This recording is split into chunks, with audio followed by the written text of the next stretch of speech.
ಒಂದು ಸೆಕೆಂಡ್ ಯೋಚನೆ ಮಾಡಿ. ಪಾಕಿಸ್ತಾನದ ಆವ್ರೇಜ್ 44% ಲ್ಯಾಂಡ್ ಇರೋ ಬಲೂಚಿಸ್ತಾನ್ ಒಂದು final day Balochistan is not Pakistan ಅಂತ ಅನೌನ್ಸ್ ಮಾಡಿಬಿಟ್ರೆ. ಹೌದು, ರೀಸೆಂಟ್ಲಿ ಬಲೂಚ್ ಲೀಡರ್ ಮೀರ್ ಯಾರ್ ಬಲೋಚ್ ಇಂಥ ಸ್ಟೇಟ್ಮೆಂಟ್ ಕೊಟ್ಟು ಇಂಡಿಯಾ ಮತ್ತು ಇಂಟರ್ನ್ಯಾಷನಲ್ ಕಮ್ಯುನಿಟಿಗೆ ಸಪೋರ್ಟ್ ಮಾಡಿ ಅಂತ ಕೇಳ್ತಿದೆ. ಆದರೆ ನಿಜವಾಗ್ಲೂ ಬಲೂಚಿಸ್ತಾನ ಇಂಡಿಪೆಂಡೆನ್ಸ್ನ ಅನೌನ್ಸ್ ಮಾಡ್ತಾ ಬಲೂಚಿಸ್ತಾನ್ ಇಂಡಿಯಾನ ಸಪೋರ್ಟ್ ಮಾಡಿ ಅಂತ ಯಾಕೆ ಕೇಳ್ತಿದೆ? ಇದರ ಹಿಂದೆ ಹಿಸ್ಟ್ರಿ ಏನು ಮತ್ತು ಈ ಮ್ಯಾಟರಲ್ಲಿ ಇಂಡಿಯಾ ಏನು ಹೇಳ್ತಿದೆ, ಇದ್ರ ಬಗ್ಗೆ ಡಿಸ್ಕಸ್ ಮಾಡೋಣ. ಬಲೂಚಿಸ್ತಾನ ಅಂದರೆ ಏನು? ಬಲೂಚಿಸ್ತಾನ ಎಲ್ಲಿದೆ? ಪಾಕಿಸ್ತಾನದಲ್ಲಿ 4 ರೀಜನ್ಸ್ ಇದೆ. ಅದರಲ್ಲಿ ದೊಡ್ಡ ರೀಜನ್ ಬಂದು ಬಲೂಚಿಸ್ತಾನ್. ಆವ್ರೇಜ್ ಆಗಿ 44% ಆಫ್ ಪಾಕಿಸ್ತಾನ್ಸ್ ಲ್ಯಾಂಡ್ ಮಾಸ್ ಈ ಒಂದೇ ರೀಜನಲ್ಲಿದೆ. ಆದರೆ ಪಾಪ್ಯುಲೇಷನ್ ಕೇವಲ 6-7%. ಈ ರೀಜನಲ್ಲಿ ನ್ಯಾಚುರಲ್ ಗ್ಯಾಸ್, ಕಾಪರ್, ಗೋಲ್ಡ್, ಕೋಲ್ ಮತ್ತು ಇನ್ನೂ ಬೇರೆ ರೇರ್ ಅರ್ತ್ ಮಿನರಲ್ಸ್ ಕೂಡ ಇದೆ. ಇದ್ರ ಜೊತೆಗೆ ಇಲ್ಲಿ ಗ್ವದಾರ್ ಪೋರ್ಟ್ ಇದೆ. ಈ ಗ್ವದಾರ್ ಪೋರ್ಟ್ ಅರೇಬಿಯನ್ ಸೀಲಿ ಬರೋ ಒಂದು important port. China Pakistan economic corridor ಅಂದರೆ ಸಿಪೆಕ್ ಈ ಪ್ರಾಜೆಕ್ಟ್ನ ಮೇಜರ್ ಸೆಂಟರ್ ಇಲ್ಲೇ ಎಸ್ಟಾಬ್ಲಿಷ್ ಆಗಿದೆ. ಅಂದರೆ ಬಲೂಚಿಸ್ತಾನ್ ಒಂದು ಕಾಮನ್ ಸಿಂಪಲ್ ರೀಜನ್ ಅಲ್ಲ, ಇದು ಸೌತ್ ಏಷ್ಯಾದ ಜಿಯೋಪಾಲಿಟಿಕ್ಸ್ನ ಒಂದು important factor. Recently Baloch political leader ಆದ ಮೀರ್ ಯಾರ್ ಬಲೋಚ್ ಸೋಷಿಯಲ್ ಮೀಡಿಯಾದಲ್ಲಿ ಕೆಲವು ಸ್ಟೇಟ್ಮೆಂಟ್ಸ್ನ ಕೊಡ್ತಾರೆ. ಅದು ಏನಂದರೆ ಬಲೂಚಿಸ್ತಾನ್ ಈಸ್ ನಾಟ್ ಪಾಕಿಸ್ತಾನ್ ಮತ್ತು ಬಲೂಚಿಸ್ತಾನ್ಗೆ ಇಂಟರ್ನ್ಯಾಷನಲ್ ರೆಕಗ್ನಿಷನ್ ಕೊಡಬೇಕು ಅಂತ ಕೇಳ್ತಾರೆ ಮತ್ತು ಇಂಡಿಯಾಗೆ ಕೂಡ ಸಪೋರ್ಟ್ ಮಾಡಿ ಅಂತ ಕೇಳ್ತಾರೆ. ಆದರೆ ಇಲ್ಲಿ ಇಂಪಾರ್ಟೆಂಟ್ ಆಸ್ಪೆಕ್ಟ್ ಏನಂದರೆ ಈ ಸ್ಟೇಟ್ಮೆಂಟ್ ಅಫಿಷಿಯಲ್ ಡಿಕ್ಲರೇಷನ್ ಅಲ್ಲ, ಒಬ್ಬ ಬಲೂಚಿಸ್ತಾನ್ ಪೊಲಿಟಿಕಲ್ ಲೀಡರ್ ಕೊಟ್ಟಿರೋ ಸ್ಟೇಟ್ಮೆಂಟ್ ಅಷ್ಟೇ. ಕರೆಂಟ್ಲಿ ಬಲೂಚಿಸ್ತಾನ್ ಇನ್ನೂ ಪಾಕಿಸ್ತಾನದ ಅಡ್ಮಿನಿಸ್ಟ್ರೇಷನಲ್ಲೇ ಇದೆ.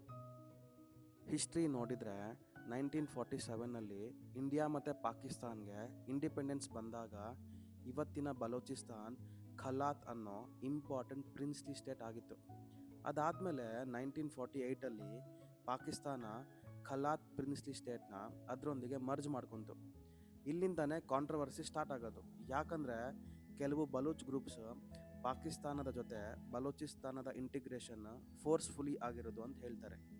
ಆದರೆ ಪಾಕಿಸ್ತಾನ ಮಾತ್ರ ಈ ಇಂಟಿಗ್ರೇಷನ್ ಲೀಗಲ್ ಆಗೇ ಆಯಿತು ಅಂತ ಹೇಳ್ಕೊತಾರೆ. ಬಟ್ ಇದೇ ಸಬ್ಜೆಕ್ಟ್ ಇವಾಗಲೂ ಕೂಡ ಕಾಂಟ್ರವರ್ಸಿಲೇ ಇದೆ.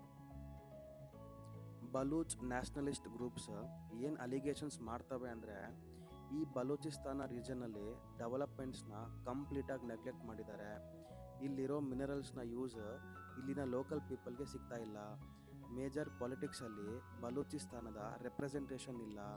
ಆಮೇಲೆ ಇಲ್ಲಿ ಹ್ಯೂಮನ್ ರೈಟ್ಸ್ ವಯೋಲೇಷನ್ಸ್ ಆಗ್ತಿದೆ ಅಂತ ಹೇಳ್ತಾರೆ. ಅದಾದಮೇಲೆ ಲೋಕಲ್ ಪೀಪಲ್ ಏನು ಹೇಳ್ತಾರೆ ಅಂದರೆ ಇಲ್ಲಿದ್ದ ತುಂಬ ಜನ ಮಿಸ್ ಆಗ್ತಿದ್ದಾರೆ ಅಂತ ಹೇಳ್ತಾರೆ. ಬಟ್ ಪಾಕಿಸ್ತಾನ ಇದು ಯಾವುದನ್ನು ಕೂಡ ಒಪ್ಕೊಳ್ಳಲ್ಲ.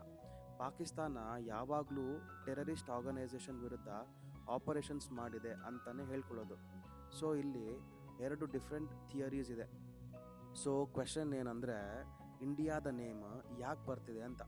ರೀಸನ್, ಕೆಲವು ಬಲೂಚ್ ಲೀಡರ್ಸ್ ಇಂಟರ್ನ್ಯಾಷನಲ್ ಫೋರಮ್ಸಲ್ಲಿ ಇಂಡಿಯಾನ ಸಪೋರ್ಟ್ ಮಾಡಿ ಅಂತ ಕೇಳ್ತಿವೆ.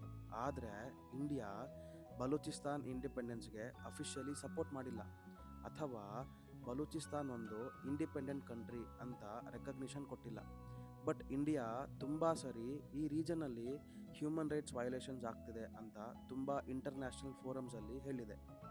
ಇಲ್ಲಿ ಚೈನಾ ಕೂಡ ಒಂದು ಇಂಪಾರ್ಟೆಂಟ್ ರೋಲ್ ಪ್ಲೇ ಮಾಡುತ್ತೆ. ಯಾಕಂದರೆ ಸಿಪೆಕ್ ಪ್ರಾಜೆಕ್ಟ್ನ ಮೇನ್ ಪಾರ್ಟ್ ಇರೋದೇ ಬಲೂಚಿಸ್ತಾನಲ್ಲಿ, ಅದು ಗ್ವದಾರ್ ಪೋರ್ಟ್. ಚೈನಾ ಇಂಡೋ ಪೆಸಿಫಿಕ್ ಸ್ಟ್ರಾಟಜಿಲಿ ತುಂಬ ಇಂಪಾರ್ಟೆಂಟ್. ಸೊ ಈ ಬಲೂಚಿಸ್ತಾನ್ ರೀಜನಲ್ಲಿ ಯಾವುದೇ ಇನ್ಸ್ಟೆಬಿಲಿಟಿ ಬಂದರೆ ಅದ್ರ ಎಫೆಕ್ಟ್ ಪಾಕಿಸ್ತಾನ, ಚೈನಾ, ಭಾರತ ಈ 3 ಕಂಟ್ರೀಸ್ ಫೇಸ್ ಮಾಡ್ತವೆ. ಸೊ ಬಲೂಚಿಸ್ತಾನ ನಿಜವಾಗ್ಲೂ ಇಂಡಿಪೆಂಡೆಂಟ್ ಕಂಟ್ರಿ ಆಯಿತಾ? ಆನ್ಸರ್ ಇಲ್ಲ. ಯಾವುದೇ ಪ್ರಮುಖ ದೇಶ ಅಥವಾ ವಿಶ್ವಸಂಸ್ಥೆ ಬಲೂಚಿಸ್ತಾನ್ನ ಇಂಡಿಪೆಂಡೆಂಟ್ ನೇಷನ್ ಅಂತ ರೆಕಗ್ನಿಷನ್ ಮಾಡಿಲ್ಲ. ಮೀರ್ ಯಾರ್ ಬಲೋಚ್ನ ಸ್ಟೇಟ್ಮೆಂಟ್ಸ್ ಬರೀ ಪೊಲಿಟಿಕಲ್ ಕ್ಯಾಂಪೇನ್ನ ಪಾರ್ಟ್ ಅಷ್ಟೇ, ಅದು ಯಾವುದು ಅಡ್ಮಿನಿಸ್ಟ್ರೇಷನ್ನ ಅಫಿಷಿಯಲ್ ಅನೌನ್ಸ್ಮೆಂಟ್ ಅಲ್ಲ. ಸೊ ಈ ಮ್ಯಾಟರ್ನ ನಾವು 2 ಪಾರ್ಟ್ಸಲ್ಲಿ ನೋಡ್ಬೋದು. ಒಂದು ಕಡೆ ಇಂಡಿಪೆಂಡೆನ್ಸ್ ಕೇಳ್ತಿರೋ ಬಲೂಚಿಸ್ತಾನ ಗ್ರೂಪ್ಸ್, ಇನ್ನೊಂದು ಕಡೆ ಪಾಕಿಸ್ತಾನ ಏನು ಹೇಳುತ್ತೆ ಅಂದರೆ ಬಲೂಚಿಸ್ತಾನ ಅನ್ನೋದು ಪಾಕಿಸ್ತಾನದ ಇಂಟಿಗ್ರಲ್ ಪಾರ್ಟ್ ಅಂತ. ನಿಜ ಏನಂದರೆ ಇದೊಂದು complex issue involving history, politics ಮತ್ತು ಇಂಟರ್ನ್ಯಾಷನಲ್ ಲಾ. ಈ ಇಶ್ಯೂ ಬಗ್ಗೆ ಯಾವುದೇ ಡಿಸಿಷನ್ಗೆ ಬರೋಕ್ಕೂ ಮುಂಚೆ ಅಫಿಷಿಯಲ್ ಸೋರ್ಸ್ನ ಫಾಲೋ ಮಾಡೋದು ಇಂಪಾರ್ಟೆಂಟ್. ನನ್ನ ಪ್ರಕಾರ ಇಂಡಿಯಾ ಬಲೂಚಿಸ್ತಾನ್ಗೆ ಸಪೋರ್ಟ್ ಮಾಡಬೇಕು. ನಿಮ್ಮ ಒಪಿನಿಯನ್ ಏನು? ದಯವಿಟ್ಟು ಕಾಮೆಂಟ್ಸಲ್ಲಿ ತಿಳಿಸಿ. ಈ ವಿಡಿಯೋ ಇಷ್ಟ ಆದರೆ ಲೈಕ್ ಮಾಡಿ, ಕಮೆಂಟ್ಸಲ್ಲಿ ನಿಮ್ಮ ಒಪಿನಿಯನ್ಸ್ನ ತಿಳಿಸಿ. ಹಾಗೆಯೇ ದಿವಿಜ್ ಕೌಂಡಿನ್ಯ ಚಾನಲ್ನ ಸಬ್ಸ್ಕ್ರೈಬ್ ಮಾಡಿ.